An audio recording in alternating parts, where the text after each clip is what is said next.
Nalimitang kabanatay sa ang pagtitipon. Tala, salitaan, paging pagtitipon, bantog, kilala, garil, utal, pagsalita, pulutong, pangkat ng mga tao, bukas, palal, patulungin, walang turing, walang utang na loob.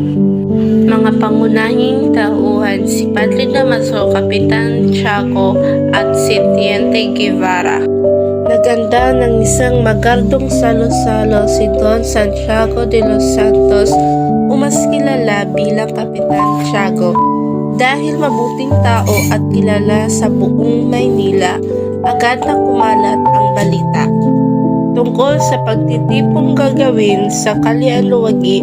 Ng gabi ng pagtitipon, dumagsa ang mga bisita na iniestima naman ni Tia Isabel, pinsan ni Tiago. Kabilang sa mga dumalo ay sina Padre Sibila, Teniente Guevara, mag-asawang Dr. D. Espadanya at Doña Victorina, Padre Damaso, at isang kararating lamang na dayuhan sa Pilipinas. Nagtatanong ang dayuhan tungkol sa mga Pilipino, kabilang ang mga Indio. Nang mabanggit ang monopolyo sa tabako, dito nagsalita ng di maganda si Padre Damaso tungkol sa mga Indio. Hinamak niya ang mga ito at iniba naman ni Padre Sibila ang usapan. Napag-usapan ang pagkakaalis ni Padre Damaso. Bilang kura paroko ng Santiago, sabi ni Padre Damaso, hindi raw dapat nangingialam ang hari ng Espanya sa pagbibigay parusa sa mga erehe. Sinabi naman ni Teniente na nararapat lamang ang parusa. Nilahad ni Teniente ang tunay na dahilan ng pagkakalipat niya sa iba pang parokya. Ito raw ay dahil pinahukay niya ang bangkay ng isang marangal na lalaki na pagbintangang isang erehe dahil ayaw lamang mangumpisal. Nagalit naman si Padre Damaso dahil sa sinabi ng Teniente. Lumapit si Padre Sibila upang pakalmahin ang kapwa parayle. Naalala rin kasi ni Padre Damaso ang nawawalang mahalagang dokumento. Kumalma ang magkabilang panig at umalis na sa umpukan si Teniente. Nagpatuloy naman ang talakayin at pintuhan ng mga biskita noong gabi. Para sa Kabanata 1, makikita sa kabanatang ito ang hindi magandang pag-uugali ng ilang Pilipino. Katulad ni Padre Damaso na mapangutya sa mga Pilipino, ngunit siya pala mismo ay mayroong mga katiliwaang ginagawa. Madalas, ang mga taong mapanghusga sa iba ay mas marumi pa sa mga inaakusahan nila. No limitang kabanata to, si Crisostomo Ibarra. Nalasalitaan, nagmamasid, nagmamatyag, makisalo, makilaho, napawi, nawala, matigilan, natahimik.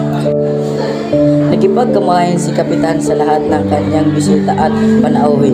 Kasali si Padre Damaso na biglang namuta nang makita si Ibarra. Pinakilala ni Kapitan si Ibarra bilang anak ng isang kilala na nag-aaral sa Europa. Tinangkang kamayan ni Ibarra si Padre Damaso pero agad itong tumalikod. Si Padre Damaso ay matalik na kaibigan ng ama ni Ibarra. Dahil sa biglang pagtalikod ni Padre Damaso ay nakaharap siya sa Teniente. Kanina pa nagmamasid sa kanila ni Ibarra. Nag-usap si Ibarra at si Teniente. Sinabing ikinagagalak nila na makita siya sa kasiyahan na yun. Halos maiyak-iyak sa tuwa ang Teniente habang nag-uusap kay Ibarra. Ayon din sa kanya, kilala ang ama ni Ibarra sa kanyang lubos na kabaitan. Nang malaman nito, napawi ng binata. Masamang ginala nito sa masamang ginala ng pagkamatay ng kanyang ama.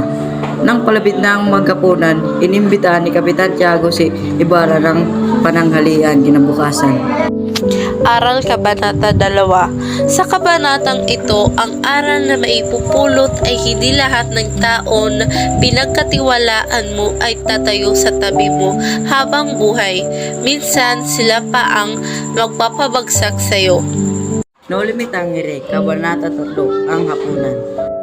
Nasalitaan, tumungga, uminom, kapalaluan, kayabangan, kabusiti, magpasaulo ng nagbabasa. Mapangunahing tauhan, si Crisostomo, Padre Damaso at si Padre Sibila. Kabanata na ito tungkol sa hapunan ni diniyuhan ni Ibarra. Sa pagsasalo na ito, ay nakita niya si Pare Sibila at si Padre Damaso. Kitang-kita sa pagmumukha ni Pare Sibila ang kasiyahan niya sa pagdalo. Samantala si Padre Damaso naman ay mukhang banas na banas. Ang lahat ay nagsisiyahan at giliw na giliw sa pagsasalo. Pinupuri ng bisita ni Kapitan Tiago ang mga masasarap na pagkain sa kanyang inihanda. Dumalo rin ang tilyente na kung saan kinaisahan siya ni Doña Victorina dahil sa magmamasid nito sa kanyang buhok. Umupo si Ibarra sa may kabisera. Sa kabilang dulo naman ng lamesa ay nagkikipagtalunan ang dalawang pare kung sino ang tatabi sa kanya. Nang inihanda na ang pagkain, nagsimula ng magsalo ang mga panauhin.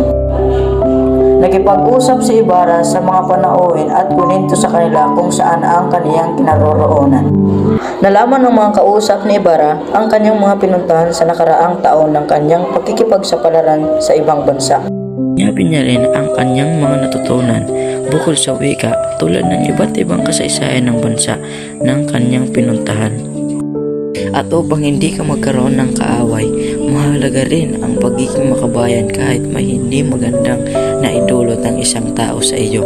Aral Kabanata 3. Sa kabanata na ito ay nagpapakita ng importante sa isang tao ang matutunan kung paano makisama sa ibang tao dahil darating ang oras na kakailanganin mo ang tulong nila.